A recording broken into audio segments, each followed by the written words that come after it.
Alhamdulillah, wassalatu wassalamu ala rasulillah, ma ba'd. Bienvenue à tous. Les louanges reviennent de droit à Allah, subhanahu wa ta'ala. Tout ce qu'on peut dire de bon, de beau, tout ce qu'on peut faire de beau, comme belles actions, qui sont des formes de soumission, tout cela revient de droit à Allah, subhanahu wa ta'ala, vu qui il est, ses noms, ses attributs, et vu ce qu'il fait, ce dont nous bénéficions comme bienfaits, comme faveurs et comme soins par lesquels il nous entoure. Pour tout cela, il mérite al-hamd, les éloges, les belles paroles, les belles actions. Wassalatu wassalamu ala rasulillah, c'est-à-dire que nous implorons Allah, nous demandons à Allah de faire des éloges, de dire du bien du prophète Muhammad sallallahu alayhi wa sallam auprès des anges. C'est le sens de Allahumma salli ala Muhammad. On est donc ensemble ce soir, le 11 Jumad al-Akhira, 1441, qui correspond au 6 février 2020, dans le premier cours d'une série intitulée Les bases de notre religion, c'est-à-dire comprendre les bases de notre religion, la chose pour laquelle Allah subhanahu wa ta'ala nous a créés, pour laquelle il a envoyé tous ses messagers, fait descendre ses livres, pour laquelle il a créé cette vie présente et la vie future, et notamment le paradis et l'enfer. C'est le sujet le plus important qui puisse préoccuper, intéresser l'être humain. J'ai choisi pour cette première lancée le poème Al-Lamiyah qui aborde des points importants de la croyance du musulman, du dogme, du credo, de l'aqida, et des points importants, des clés pour comprendre la religion, des notions importantes que le musulman doit maîtriser, comme la manière de comprendre les textes, la voie à suivre parmi les différentes voies qui ont vu le jour dans l'islam, et ce genre de thématiques on ne peut plus importantes. Comme vous savez, pour les parents qui sont présents parmi nous, ce texte, ce poème est étudié en première année de primaire à Islah, au centre Al-Islah. Il comporte 16 vers, donc on va essayer de les terminer le commentaire, bref, pendant ce premier cours. Donc on a jusqu'au Aïcha, à peu près 40 minutes, un peu moins de 40 minutes, à peu près 40 minutes. Le nom Lamiyya, comme vous l'avez repéré, a un lien avec la lettre Lam, une des lettres arabes. On appelle ce poème Lamiyya parce que la rime est en Lam. La rime, on retrouvera toujours la lettre Lam, comme vous allez l'entendre maintenant. Ya sa'ili an madhhabi wa aqidati ruziqa al-huda man lil hidayati yas'alu. Donc à la fin, ça se termine par un Lam. Ensuite, isma' kalam muhaqqiqin fi qawlihi la yanthani anhu wa la yatabaddalu. Et ainsi de suite, ce sera toujours une rime en lam jusqu'à la fin du poème. C'est pour cela qu'on appelle ce poème Lamiyya. Si ce poème se terminait en noun, on aurait appelé ce poème Nouniyya. Si il se terminait en dal, on l'aurait appelé Daliyya, et ainsi de suite. Donc c'est un poème qui suit un rythme, une rime déjà, et un rythme également, un mètre, un bahr, c'est-à-dire un rythme bien précis qui fait de ce texte un poème. L'intérêt d'étudier les poèmes, c'est que cela est plus facile à mémoriser, notamment par les enfants. Donc la mélodie, le rythme facilite la mémorisation des paroles. C'est pour cela qu'on trouve de nombreux savants qui emploient cette méthode, qui facilite, qui met la science, qui met les connaissances à la portée du public. Donc, il s'agit de Lamiyat al-Aqida. Vous avez peut-être entendu parler, entendu certaines personnes l'appeler Lamiyat Ibn Taymiyyah. En fait, ce poème, il a été retrouvé dans les manuscrits, c'est-à-dire les textes qu'a écrit Ibn Taymiyyah à la main, et entre deux manuscrits, on a retrouvé ce poème. Donc, est-ce que ce poème a été écrit de la plume du Cheikh al-Islam Ibn Taymiyyah, ou il était juste présent à ce moment-là, lorsqu'on a retrouvé ses écrits? Allahu a'lam. Donc, quoi qu'il en soit, elle est attribuée par certains à Ibn Taymiyyah. Donc, c'est pour ça que certains savants disent, ou certaines personnes disent, Lamiyya al-Mansoubatu ila Ibn Taymiyyah. C'est-à-dire qu'on attribue, ou qu'on peut attribuer, vu les indices, à Ibn Taymiyyah. Abu al-Abbas Ahmed Ibn Taymiyyah. Quoi qu'il en soit, que ce poème ait été écrit par Ibn Taymiyyah ou pas, ce que renferment les vers de cette poésie, ce sont des points vrais,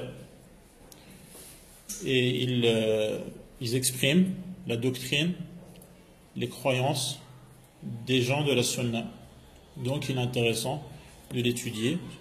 Ceux qui veulent avoir plus de détails, parce qu'on ne pourra pas rentrer dans tous les détails, ils peuvent savoir qu'il y a un sharh de Al-Mardawi Al-Hanbali au sujet de ce poème, avec notamment les annotations de Cheikh Salih Al-Fawzan hafidhahullah wa rahima al-amwat min ulama'ina. Notamment, il y a également d'autres commentaires.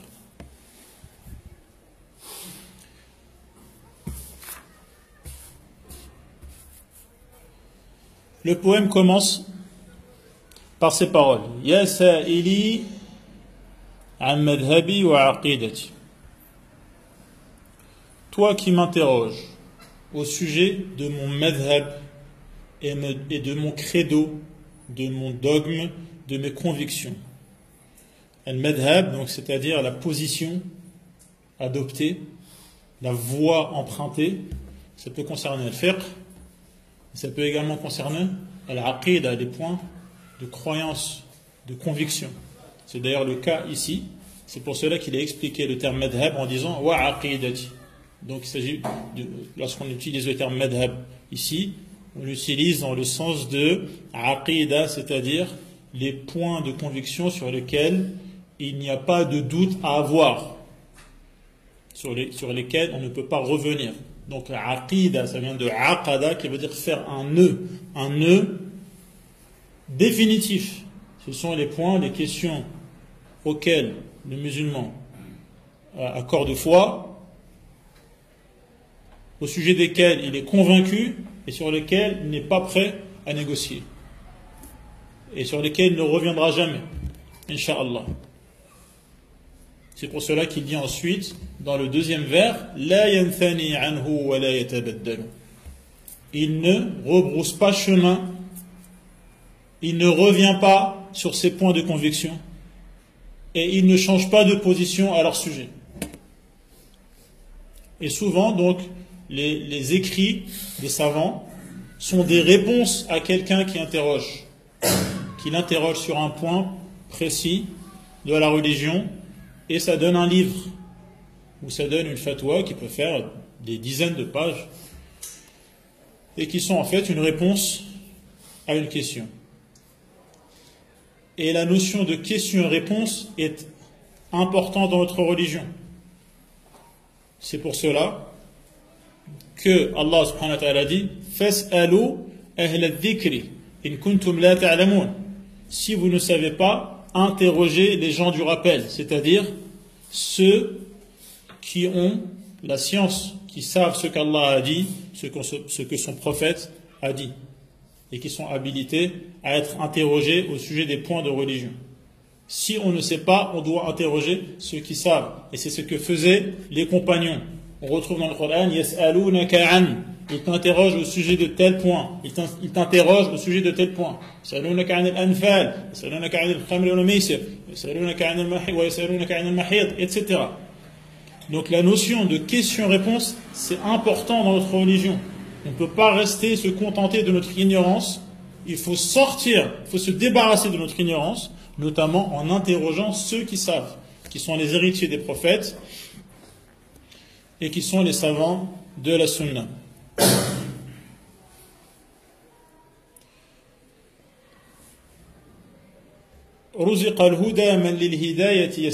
C'est un dua, c'est-à-dire celui qui cherche à savoir quelle est la voie à emprunter, celui qui cherche à savoir quel est le bon chemin à suivre, et bien qu'Allah lui permette d'être bien guidé. Al-Hidayah, donc, ça peut vouloir dire notamment deux choses. Al-Hidayah, ça peut vouloir dire montrer le chemin à suivre, montrer la vérité, quelle est-elle? Comme Allah a dit au sujet de son prophète, وَإِنَّكَ لَتَهْدِي إِلَى صِرَاطٍ مُسْتَقِيمٍ. Tu guides vers un droit chemin, tu guides dans le sens, tu montres aux gens quelle est la voie à suivre. Tu indiques aux gens la direction à suivre. Donc ça c'est al-hidayah dans le sens de montrer la voie à suivre, montrer la vérité. Et al-hidayah, ça peut vouloir dire permettre à la personne de suivre effectivement cette vérité, pas seulement de la connaître, mais effectivement de la suivre et d'être en conformité avec cette vérité, ce qu'on appelle at-tawfiq, lui accorder le succès qui consiste pas seulement à connaître la vérité, mais à la suivre et à l'appliquer. Et cela, il n'y a qu'Allah qui possède ce type de hidayah. Ce type de hidayah. Et hidayah, c'est souvent traduit en français par guider. Bon, c'est discutable, mais c'est comme ça que ça s'est diffusé. Et cette hidayah, il n'y a qu'Allah qui la possède, comme Allah a dit, innaka la tahdi man ahbabt. Allah dit bien à son prophète, tu ne guides pas qui tu veux, c'est-à-dire tu ne permets pas à qui tu veux d'avoir le succès en suivant la vérité. Car il n'y a qu'Allah qui possède les cœurs et qui permet aux gens d'être sur la bonne voie ou non. وَلَكِنَّ اللَّهَ يَهْدِي مَنْ يَشَاءُ. C'est Allah qui guide qui il veut. وَاللَّهُ يَدْعُو إِلَى دَارِ السَّلَامِ وَيَهْدِي مَنْ يَشَاءُ إِلَى صِرَاطٍ مُسْتَقِيمٍ. Allah montre la vérité à tout le monde en faisant descendre ses livres et en envoyant ses prophètes.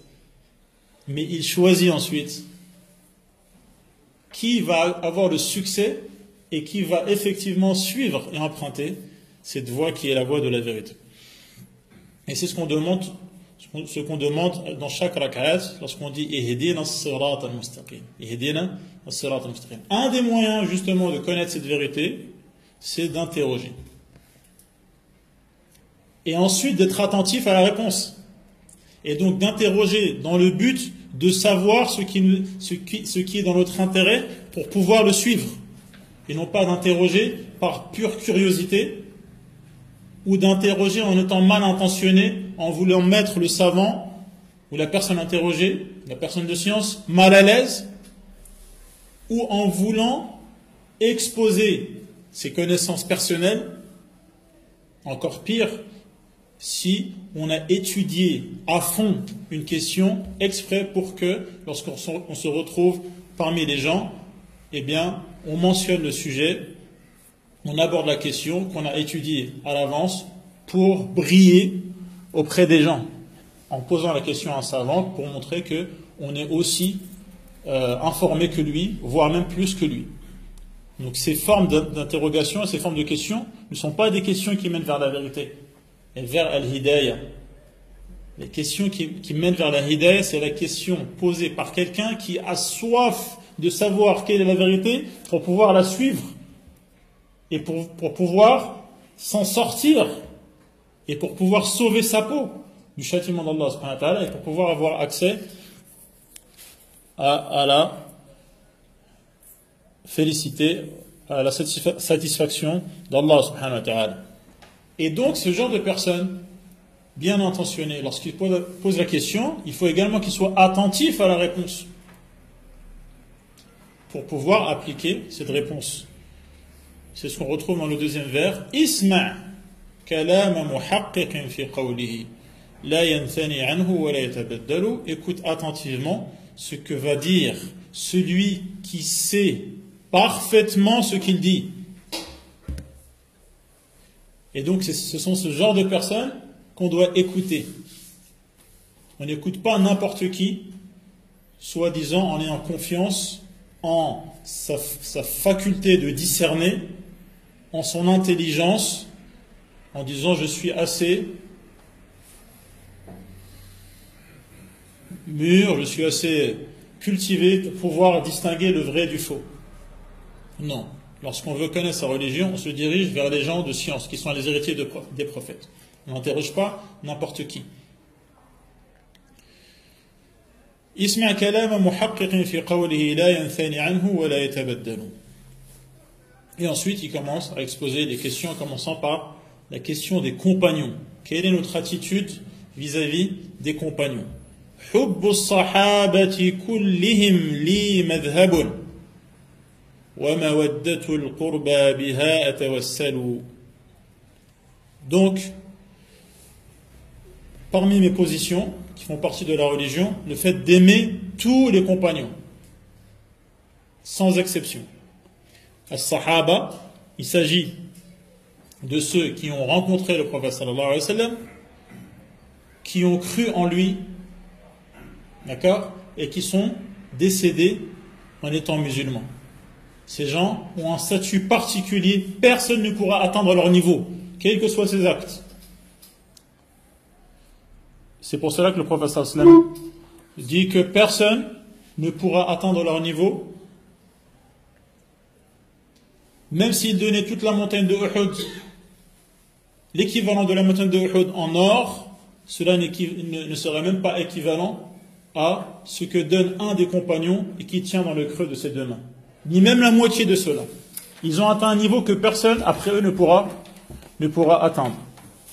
Et Allah a fait leurs éloges dans de nombreux versets, en disant par exemple "Was-sabiquna al-awwalun min al-muhajirin wal-ansar alladhina ittaba'uhum bi ihsan radiyallahu anhum."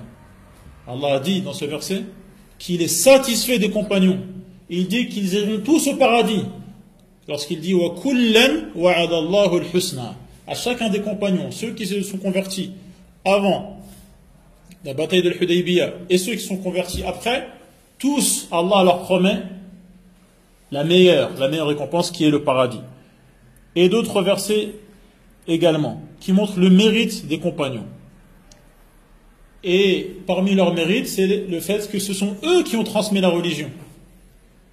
C'est par leur biais que la religion est arrivée en Orient et en Occident. C'est eux qui ont transmis le Coran. Ce sont eux qui ont transmis les hadiths du prophète sallallahu alayhi wa sallam. Et donc remettre en question les compagnons, c'est remettre en question toute la religion.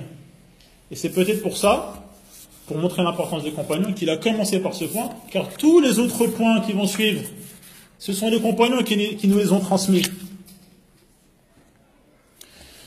Et parmi les compagnons, il y a une catégorie qu'on appelle Ahlul Bayt. Ahlul Bayt qui sont la proche famille du prophète sallallahu alayhi wa sallam et qui méritent un amour particulier. C'est ce qu'on appelle Al-Qurba. Wa mawaddatul Qurba, c'est cité dans un verset du Coran. Illa al-mawaddata fil Qurba, d'après un des avis des exégètes, des mufassirun, il s'agit d'aimer particulièrement la famille du prophète sallallahu alayhi wa sallam. Et cet amour, c'est une adoration. Parce que le croyant aime pour Allah et déteste pour Allah. Et ceux qu'il doit aimer le plus parmi les musulmans, ce sont ceux qui ont le plus de mérite, notamment les compagnons. C'est donc une adoration. C'est pour cela qu'il dit Atawassalu biha atawassalu. Par cet amour, je cherche à me rapprocher d'Allah. Car c'est une adoration que d'aimer tous les compagnons sans distinction. وَلِكُلِّهِمْ قَدْرٌ عَلَى وَفَضَائِلٌ. Tous les compagnons ont un degré élevé et de nombreux mérites. Ces mérites, c'est pour cela que les savants ont pris soin de ces mérites. Tel compagnon a fait telle et telle action, tel compagnon avait pour qualité telle et telle qualité, tel compagnon dans telle bataille, il s'est sacrifié. Pourquoi ils ont réuni tous ces mérites? Il y a des chapitres spécifiques qu'on appelle Fada'il al-Sahaba, Fada'il Fulan, Fada'il Fulan, Fada'il Fulan, pour prendre conscience de leur importance, de l'importance de ces compagnons. Tous ont des mérites. Mais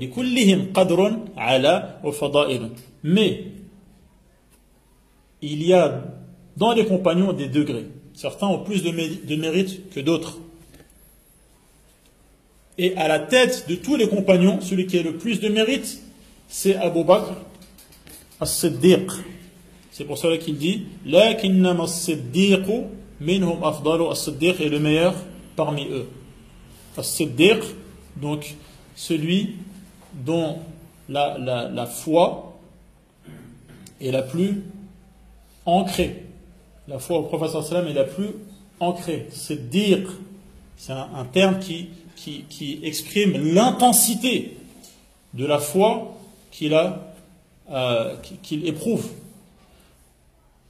Et son nom est Abdullah ibn Abi Quhafa, le premier parmi les hommes adultes et libres à avoir suivi le prophète sallallahu alayhi wa sallam, celui qui a été cité comme étant un sahib du prophète sallallahu alayhi wa sallam. Il yaqulu li sahibihi. Donc Allah emploie le terme sahib spécialement pour Abu Bakr, ce qui le distingue parmi tous les autres. Tous les compagnons se sont mis d'accord pour qu'il succède au prophète sallallahu alayhi wa sallam. Le prophète sallallahu alayhi wa sallam l'a désigné comme imam lorsqu'il était malade. Il a dépensé 40 000 pièces d'or pour défendre la cause du prophète sallallahu alayhi wa sallam. Et c'est l'homme que le prophète aimait le plus. Donc, lakinnama as-siddiqu minhum afdalu. Wa aqulu fil Qur'an ma ja'at bihi ayatuhu fahuwa al-karim al-munzalu. Au sujet du Coran, je dis ce qui est cité dans les versets même de ce Coran. Le Coran est donc ce noble livre qu'Allah a fait descendre. Al-Coran, c'est la parole d'Allah. Allah a dit les paroles qu'il y a dans le Coran. Ces paroles et les significations de ces paroles, tout cela vient d'Allah subhanahu wa ta'ala. Cela vient de la part d'Allah. Tanzilun min hakim. Et Allah dit également Inna anzalnahu fi laylatil qadr. Et Allah dit également Hatta yasma'a kalam Allah. Donc le Coran et la parole d'Allah, il vient de lui-même. Il a été descendu par le biais de Jibril, le meilleur des anges, vers le meilleur des hommes, Muhammad sallallahu alayhi wa sallam. Les termes, comme les significations de ces termes, viennent de la part d'Allah subhanahu wa ta'ala. Et ce livre reviendra à Allah subhanahu wa ta'ala du jour du jugement, à la fin des temps. À la fin des temps, le livre reviendra à Allah subhanahu wa ta'ala et les gens n'auront plus de Coran à lire ou à réciter à la fin des temps lorsqu'ils ne lui donneront plus l'importance qui lui est due. Et donc, au sujet du Coran, je dis ce qu'il y a dans les versets du Coran. Al-ayat, pluriel de ayah, qui veut dire un signe. Et il y a donc des versets, ce qu'on a traduit par le terme verset, plus de 6000 versets dans le Coran, qui chacun est un signe de la puissance d'Allah subhanahu wa ta'ala et du fait qu'il n'y a que lui qui mérite d'être adoré. Donc je ne dis rien d'autre au sujet du Coran que ce qu'il y a dans le Coran lui-même, à savoir que c'est la parole d'Allah lui-même subhanahu wa ta'ala, qui a été entendue par Jibril et qui a été transmise au prophète sallallahu alayhi wa sallam et qu'Allah préserve. فهو الكريم المنزل وأقول قال الله جل جلاله والمصطفى الهادي ولا أتأول وأقول قال الله جل جلاله. Donc dans ce 6e verset, on voit qu'au sujet de la religion et particulièrement au sujet de l'invisible, des choses qui échappent à nos sens, on ne peut dire que ce qu'Allah a dit et que ce que son prophète a dit. Et donc, le musulman, il a un profond respect pour les textes. Quand il entend Qala Allah, Qala Rasulullah, il a un profond respect. Il ne fait rien passer avant ces textes. Il ne remet pas en question ces textes. À partir du moment où c'est un verset du Coran ou un hadith accepté d'après le prophète sallallahu alayhi wa sallam, sahih ou hasan, il a un profond respect et il suit ces textes qui sont des moyens d'être guidés, qui sont les moyens d'être sur as-sirat al-mustaqim, justement. Allah subhanahu wa ta'ala dit Ya ayyuhalladhina amanu la tuqaddimu bayna yaday Allahi wa rasulih. Ne faites rien passer avant Allah et son messager. Avant la parole d'Allah et la parole de son messager, il ne faut rien faire passer. Et il ne faut rien ni opposer. Wa la ata'awwalu. Donc je dis Allah, majestueux, puissant et majestueux, a dit. Le prophète, al-Mustafa, le prophète, l'élu, al-Hadi, qui guide les gens en leur montrant ce qu'ils doivent savoir. Voilà ce que je dis au sujet de la religion. Allah a dit, le prophète a dit. Wala ata'awwalu, je ne donne pas au texte une interprétation injustifiée, une interprétation qui n'est pas le sens spontané et connu par les compagnons. Ce qui aurait pour conséquence de falsifier le sens et donc de ne pas s'y soumettre complètement à ces textes. Et donc, al-ta'wil, ça peut vouloir dire plusieurs choses. Ça peut vouloir dire tafsir, par exemple. Mais, d'un point de vue technique, d'un point de vue conventionnel, dans la bouche de nombreuses personnes qui parlent au sujet de la religion, notamment dans la aqidah, quand ils parlent de ta'wil, ils veulent dire donner au texte un sens qui n'est pas le sens qui vient spontanément à l'esprit. Et donc lui donner une autre signification. Si cette autre signification n'est basée sur rien et qu'il n'y a rien qui le prouve, en vérité ce n'est pas un ta'wil, c'est un tahrif. Ce n'est pas une interprétation, c'est une déformation ou une falsification. Donc je ne tombe pas dans cette erreur. ولا أتأول وجميع آيات الصفات أمرها حقا كما نقل الطراز الأول. Et cette manière de comprendre le texte, eh bien, c'est la manière de comprendre tous les textes, pas seulement lorsqu'il s'agit de faire le wudu, ou de faire la prière, ou de faire la zakat. Je comprends les textes parce qu'ils m'ont été transmis, et lorsqu'il s'agit des noms d'Allah et des attributs d'Allah, j'ai une autre manière de comprendre, non. Donc même concernant les noms d'Allah et les attributs d'Allah, as-sifat, qui veut pluriel de sifa, qui veut dire l'attribut ou la qualité, les qualités d'Allah, également j'y crois, sans en falsifier le sens, en donnant un sens qui n'est pas le sens premier, le sens concret, le sens spontané, que comprend le commun des compagnons arabes dans leur langue, de manière injustifiée, cela amènerait à falsifier le sens.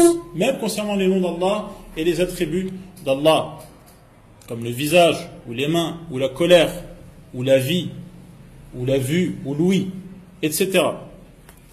Tous ces versets concernant as-sifat, les qualités d'Allah, c'est-à-dire j'y accorde foi telle qu'elle, sans les falsifier, sans les interpréter de manière injustifiée, comme ont fait les premiers musulmans, at-tiraz al-awwal, c'est-à-dire la première génération. La première génération des compagnons, ils n'ont pas demandé au prophète sallallahu alayhi wa sallam, ils n'ont pas posé de questions au prophète sallallahu alayhi wa sallam particulières lorsqu'ils ont entendu les versets qui parlent des noms d'Allah et des attributs d'Allah, ils les ont compris à la manière arabe, sans les falsifier ou les interpréter.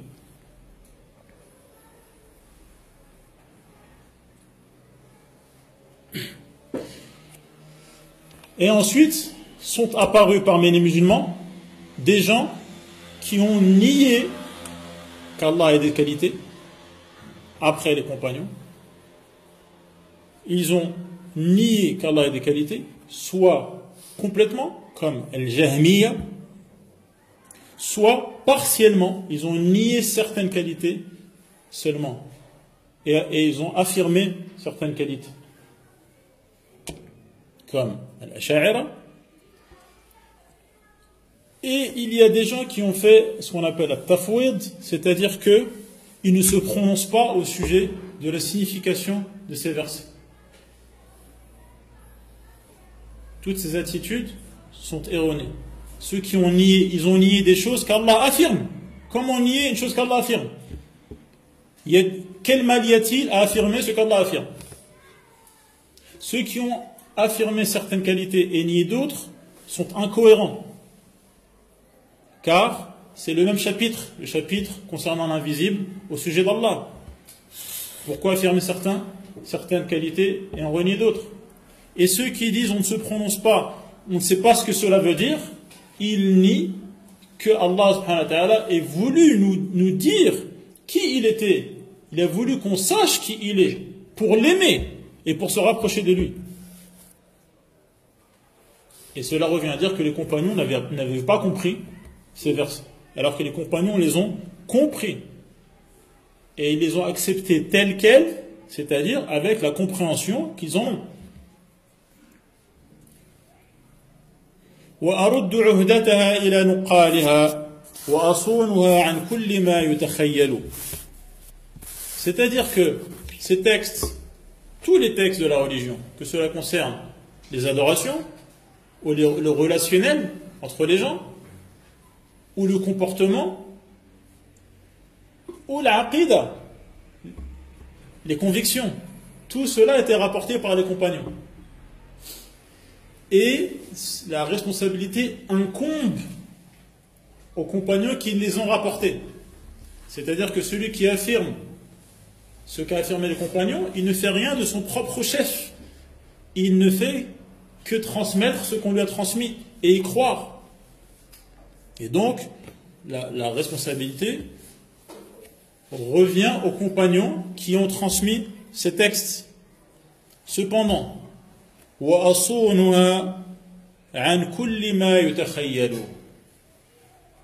c'est-à-dire que je préserve ces textes de toute imagination qui pourrait traverser l'esprit.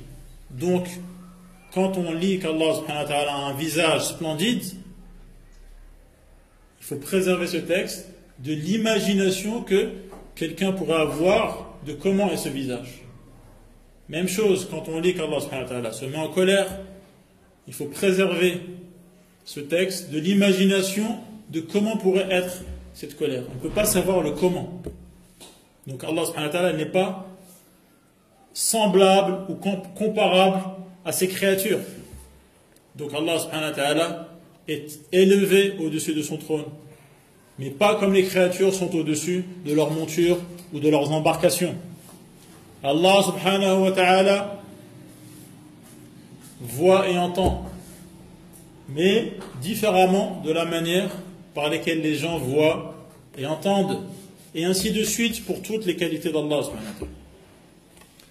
Cette manière de croire est celle qu'on trouve dans le Coran lorsqu'Allah dit « Laysa kamithlihi shay wa huwa as-sami'ul basir ». Dans ce verset, Allah nous dit que rien ne peut être comparable à Allah, rien n'est similaire à Allah, rien n'est comme Allah. Cependant, Allah voit parfaitement et entend parfaitement.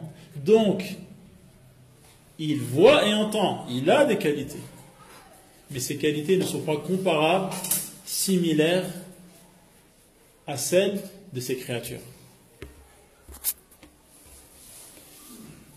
Et cette manière est un consensus, c'est-à-dire toutes les premières générations sont d'accord, comme le rapporte Abu Amr al-Awza'i, le grand imam du Sham, la région de la Syrie, décédé en 157, lorsqu'il dit « Alors que la génération suivant les compagnons, la génération de Tabi'un, ceux qui suivent les compagnons, était largement présente nous disions qu'Allah est au-dessus de son trône et nous accordions foi à tous les attributs cités dans la Sunna. Donc c'est un point sur lequel les premières générations de l'islam sont d'accord.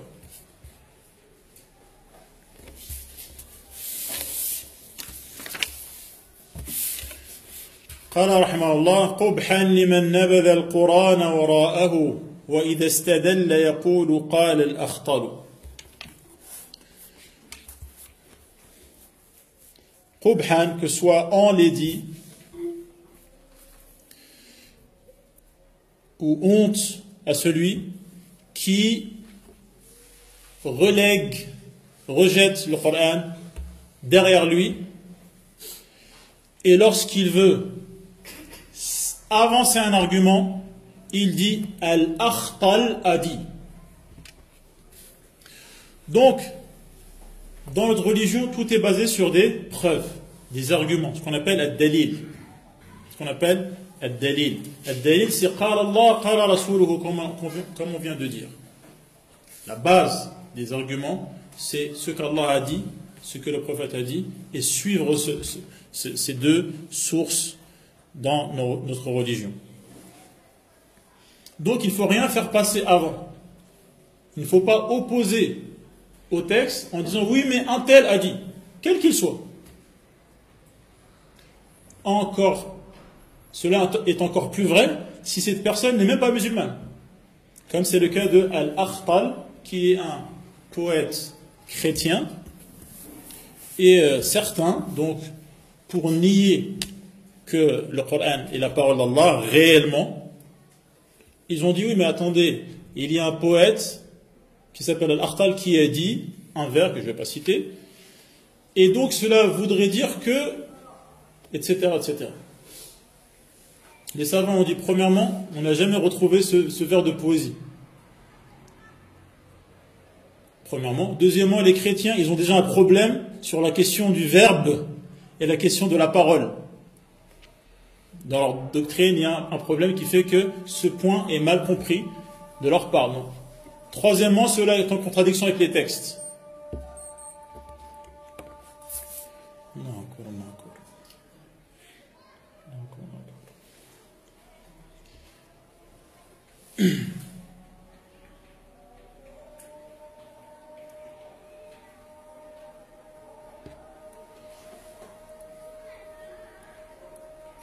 أشهد أن لا إله إلا الله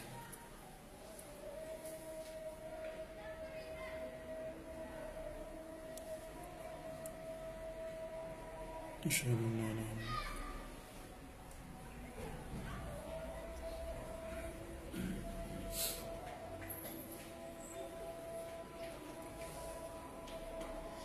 أشهد أن لا إله إلا الله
Donc, les textes doivent être suivis. Tous les textes. Ittabi'u ma unzila ilaykum min rabbikum.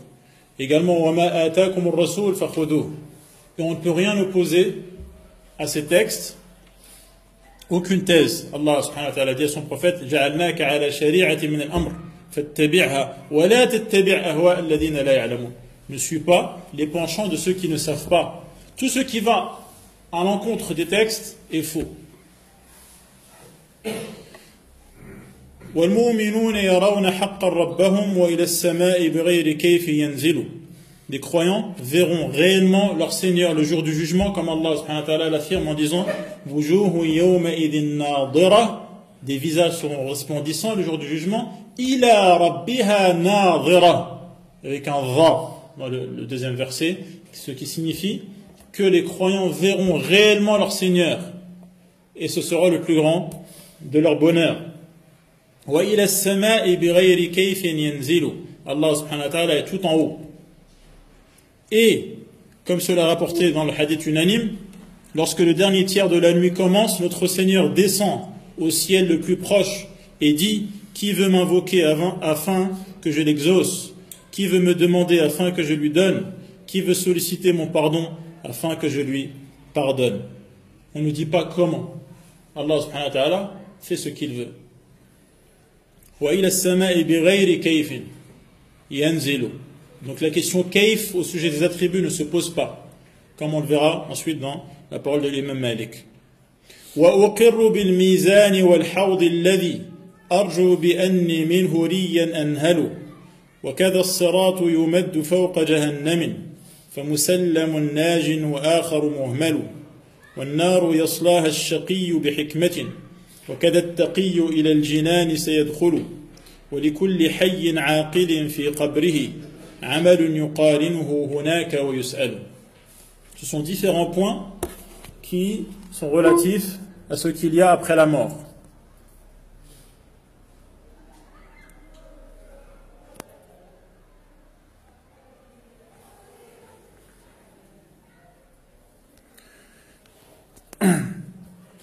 Il y a al-mizan, qui sont les balances dans lesquelles les actions et les acteurs sont pesés. Et également les feuillets sur lesquels les actions sont inscrites. Al-mizan, une balance réelle dans laquelle les actions sont pesées. Al-hawd, qui est le bassin du prophète sallallahu alayhi wa sallam. Un bassin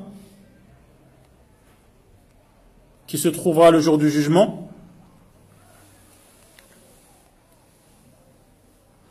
dont l'eau est plus blanche que le lait et plus sucrée que le miel. Ses coupes sont au nombre des étoiles du ciel, sa longueur est équivalente à 1 mois de marche, de même que sa largeur. Celui qui en boira une gorgée ne ressentira plus la soif, comme cela est rapporté par Al-Bukhari ou Muslim. Arjo, et il espère faire partie de ceux qui boivent. Également, le jour du jugement, il y a un chemin qui sera tendu au-dessus de l'enfer. Et certains s'en sortiront indemnes, d'autres écorchés, et d'autres seront happés et jetés dans le feu. Comme cela est mentionné, les gens le franchiront en fonction de leurs œuvres. Certains le traverseront à la vitesse des chevaux, d'autres à la vitesse de l'éclair, d'autres à la vitesse du vent, d'autres en un clin d'œil, d'autres à la vitesse des chameaux, d'autres le traverseront au pas de course, d'autres en marchant, d'autres encore en rampant, alors que d'autres seront happés et jetés dans la Jahannam, comme cela rapporté par Al-Bukhari. En effet, il y aura sur ce pont des harpons qui happeront les gens selon leurs œuvres. Et ceux qui traverseront ce sirat entreront au paradis. Et également le paradis et l'enfer sont cités dans de nombreux textes du Coran et du hadith. Le paradis est la demeure du bonheur dans laquelle le croyant aura tout ce qu'il désire. Et l'enfer est le lieu du malheur et de la torture où les habitants ne connaîtront aucun répit. Et ceux qui entreront en enfer ne seront pas victimes de l'injustice d'Allah. Cela sera pure justice. Également, dans la tombe, il y a une épreuve. Les gens seront interrogés dans leur tombe au sujet de leurs actes, au sujet de ce qu'ils disent, au sujet d'Allah, qui ils adorent, qui ils suivaient, et quelle était leur religion. Comme dans le long hadith de Al-Bara ibn Azib rapporté par Ahmed, Abu Daoud et d'autres. Et en fonction de leur réponse, ils connaîtront le délice ou la torture dans leur tombe. Et leurs actes également, comme cela est mentionné dans ce même hadith de Al-Bara, le long hadith, leurs actes les rejoindront dans leur tombe. Soit des actes sous la forme d'une personne agréable, soit les actes sous la forme d'une personne détestable. Et ensuite il termine en disant هذا اعتقاد الشافعي ومالك وأبي حنيفة ثم أحمد ينقل. C'est le dogme des 4 imams qui ont eu donc une renommée, qui ont été communément accueillis favorablement par les musulmans. Ces 4 imams qui sont dans l'ordre: Abu Hanifa qui est décédé en l'an 150, Malik qui est décédé en 179, Shafi'i en 204 et Ahmed bin Hanbal en 241. Ces points sont des points sur lesquels ces 4 grands imams sont d'accord. Et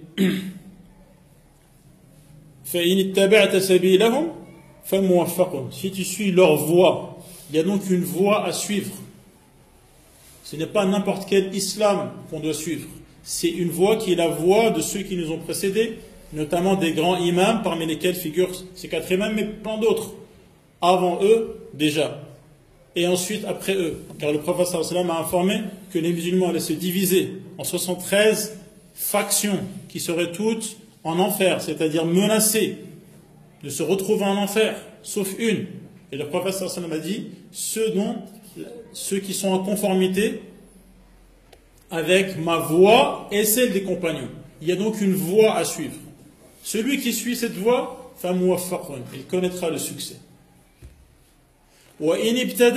Si tu ne suis pas cette voie, c'est que tu es innovateur. Si tu innoves, tu inventes une nouvelle manière d'adorer, une nouvelle manière de pratiquer l'islam, c'est une bid'a. Le prophète sallam dit bien kullu bid'atin dalala. Toute innovation est un égarement, écarte du droit chemin, et celui qui tombe dans l'innovation n'a plus de valeur et n'a plus de poids, et ce qu'il dit n'est pas pris en compte. فَمَا عَلَيْكَ مُعَوَّلُ. Jazakumullahu khairan.